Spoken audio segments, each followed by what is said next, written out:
Lovers. I'm Kelly Mitchell, the wine siren, and we are here today with LEcole's Sadie Drury. We're going to be talking about Walla Walla, Washington, and this is going to be an educational journey for all of us because I've never been there and I don't know a lot about the region. So I'm really looking forward to digging in. About LEcole, what you should know is they are based in Walla Walla, Washington, one of the very first wineries that was established in Walla Walla Valley. They are now three generations strong, owned and located in the historic Frenchtown School. And I'm sure Sadie's going to be able to tell us a little bit more about that as well. This is one of the most prominent and distinctive wineries in the area.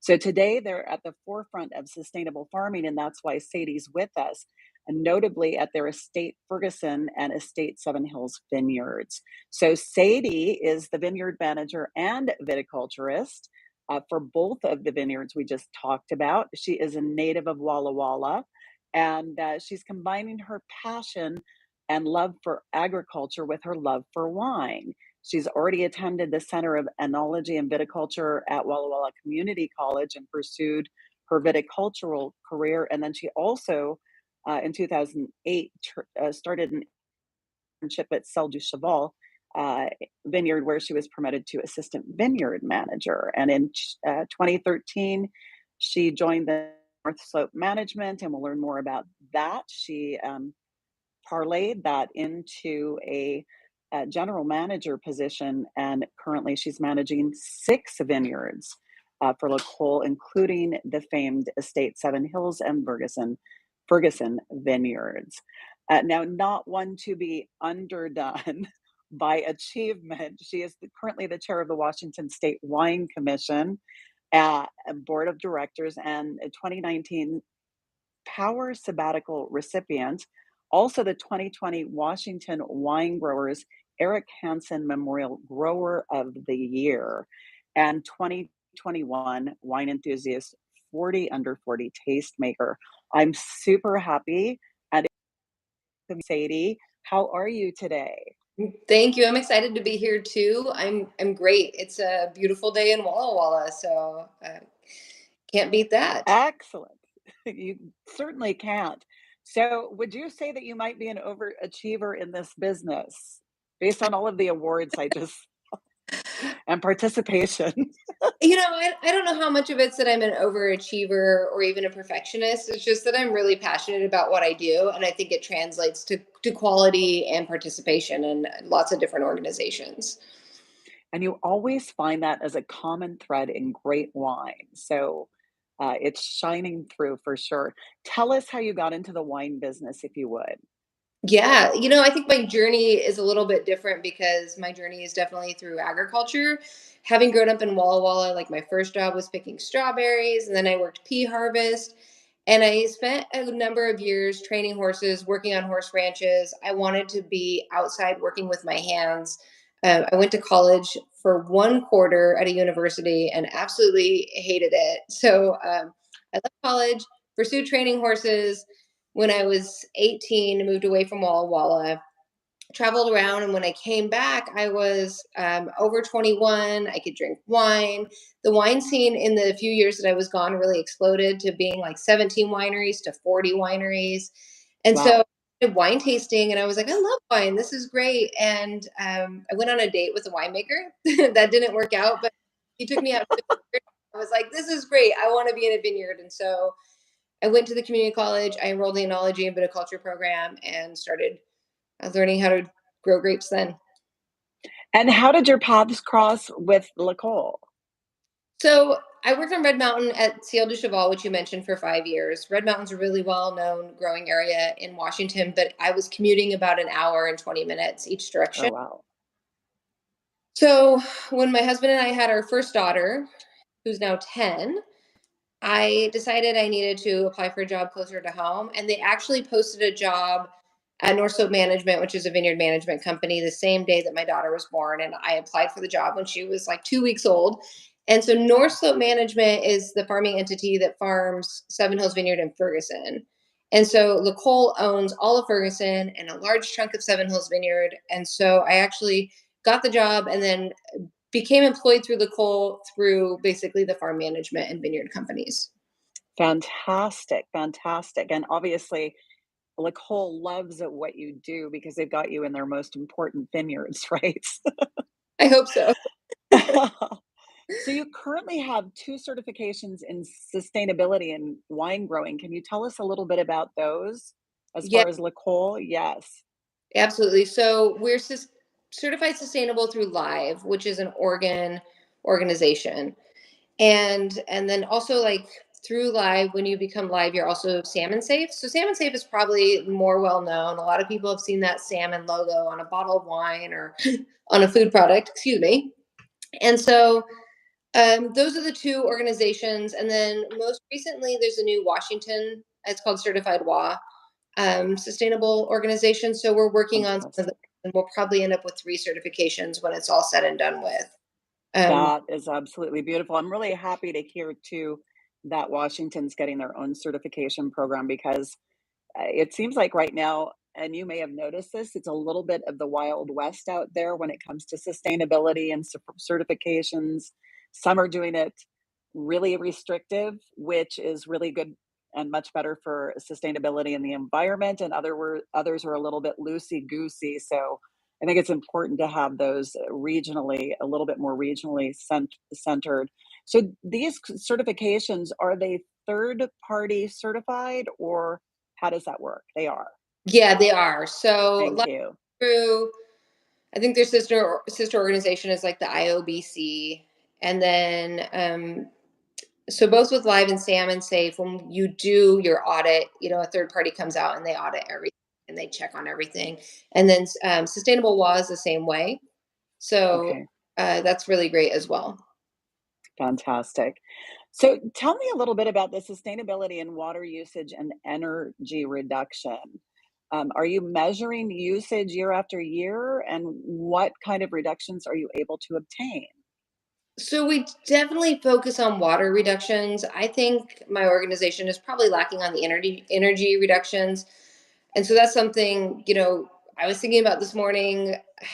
Like I don't know how to measure energy well, but I think more sustainable or like third party certifications are going to programs where you have to measure, your carbon footprint. But the water stuff, we measure every drop of water we use. And that's really important to us. And so we've really actually been able to cut back our water and improve like the health of the vines and the quality of the wines by properly timing our irrigation. So we worked with, we have like sap flow monitors that measure how much, it's like a heat sensor that wraps around the cordon and it measures how much water is moving through the vines.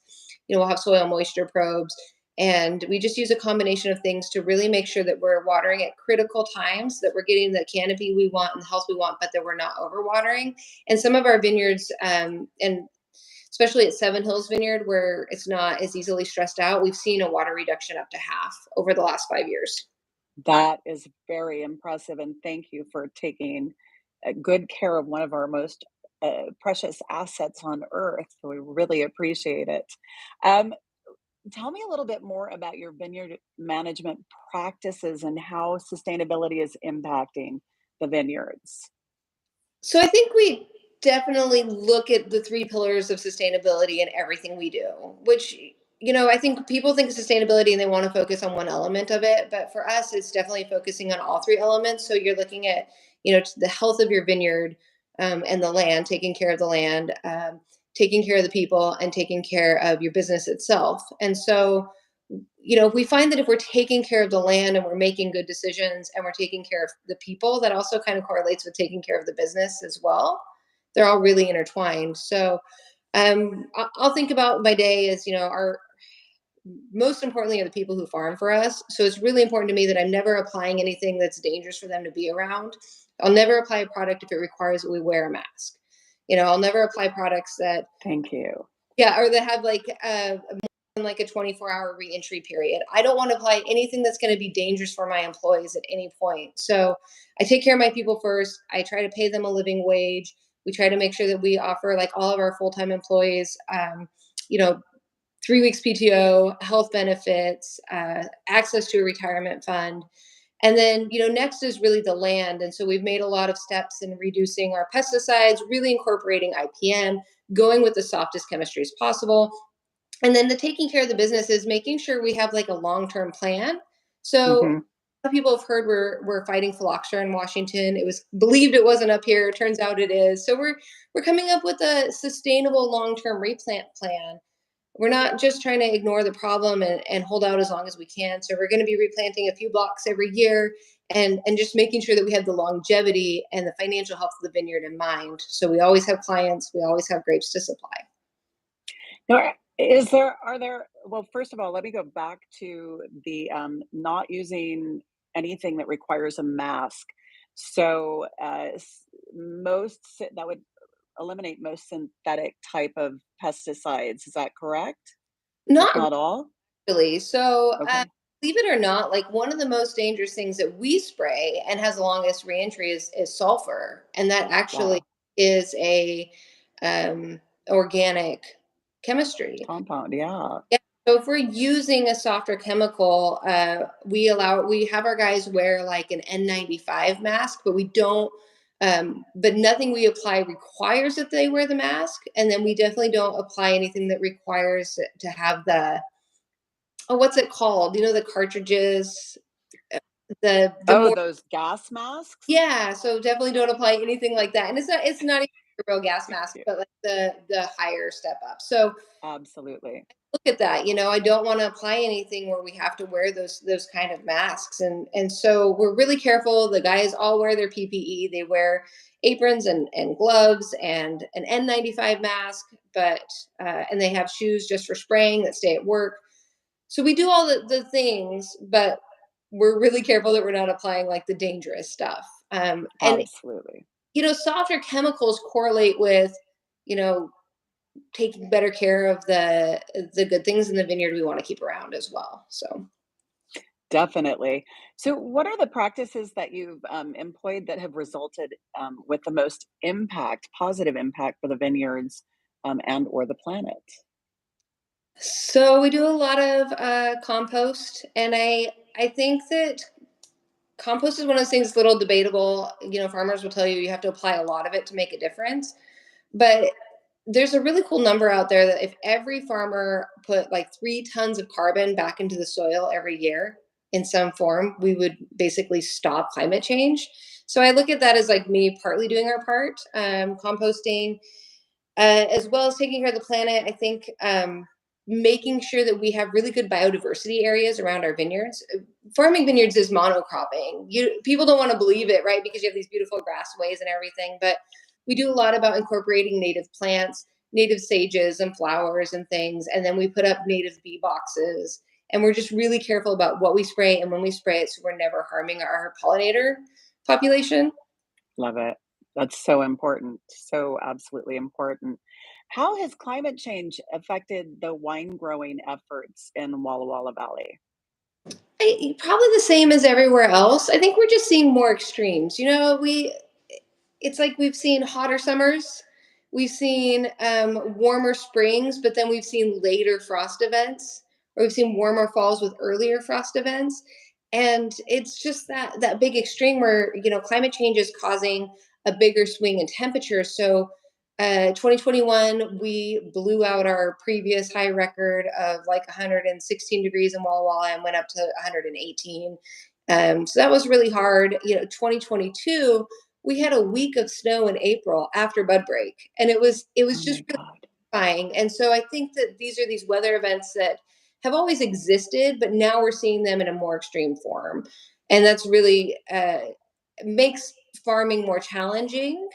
I think even in the 15 years that I've done it, I've seen the most extreme vintages in 15, 21, and then 22, which had a really cool wet spring. So it's interesting for sure. So, how do you combat a snowstorm after bud break? Like, what do you do? Or do you just write off, like, we're going to lose half of our crops and it's just going to happen and kiss it goodbye? Or how do you cope with that as a grower? So there was a few places we had overhead sprinklers, which was really great. We actually were able to run the overhead sprinklers, and it freezes around the bud or the little. Oh, yeah. and it provides like thermal what's insulation. Insulation, yeah. And then there was other places where we just ran our wind machines and we saw a little bump in temperature, and I was terrified because I've never ran wind machines in the snow. But all the wind machine guys, they said as long as the snow wasn't building up on the propellers, there wasn't probably creating enough weight to damage the machines.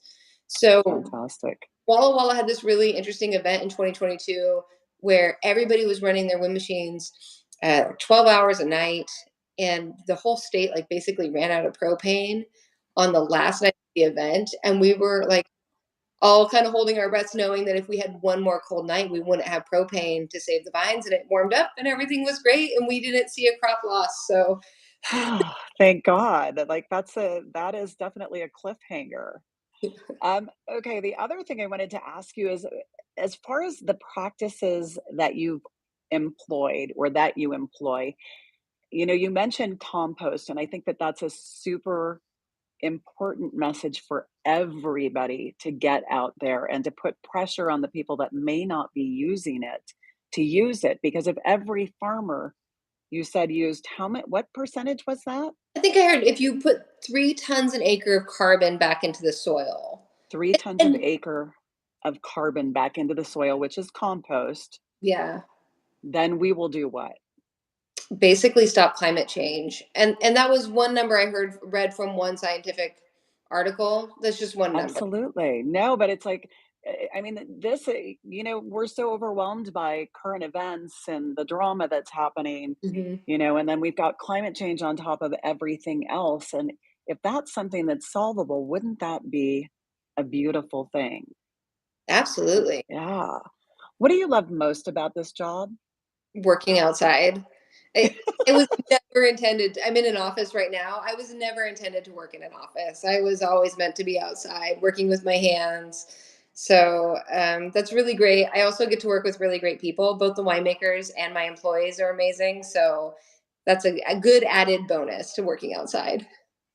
And I would love to hear from you. Now, you've worked in Red Mountain AVA as well as Walla Walla.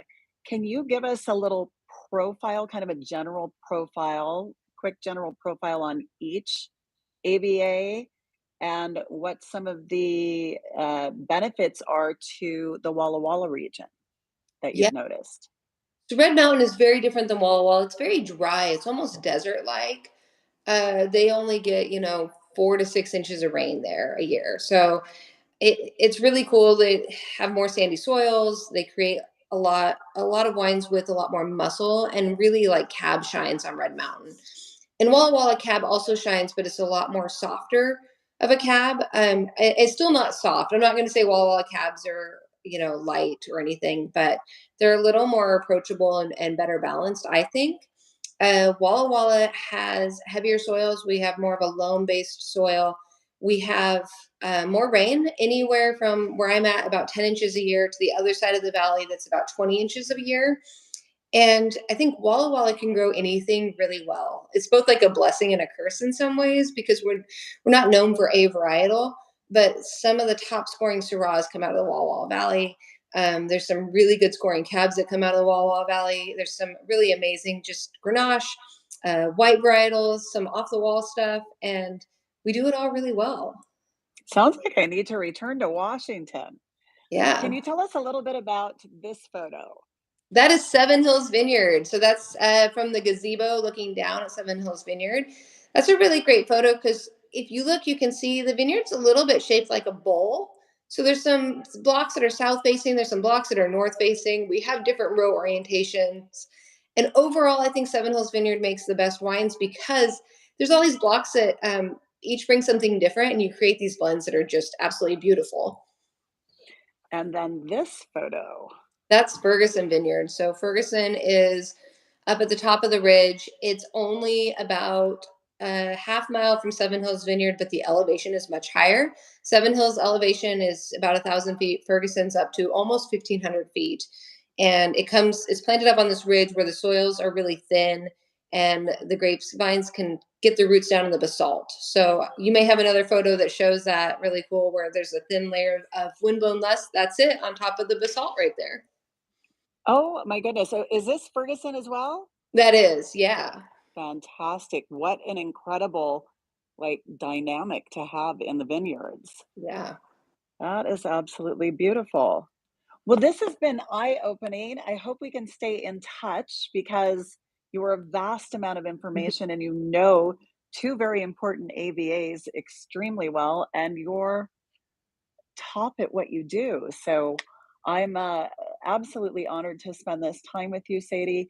Guys, please follow Sadie on Instagram at VitNerd. That's like viticulture nerd. Love that so much. And we'll put a bunch of links to LEcole, to the management company, as well as some of their wine. And I just want to thank you so much from the bottom of my heart because learning about a new AVA is a lot of work, and you've certainly made this little adventure for me, and I'm sure for the wine lovers out there, a lot of fun. I appreciate you. Oh, thank you. And I appreciate you having me on here too. And I've been enjoying following you on Instagram as well. So it's great. Thank you so much. I really appreciate it, Sadie. Yep. Take care, and I hope you'll come back again one day soon. Thanks. You too. Thanks. Bye bye. Bye.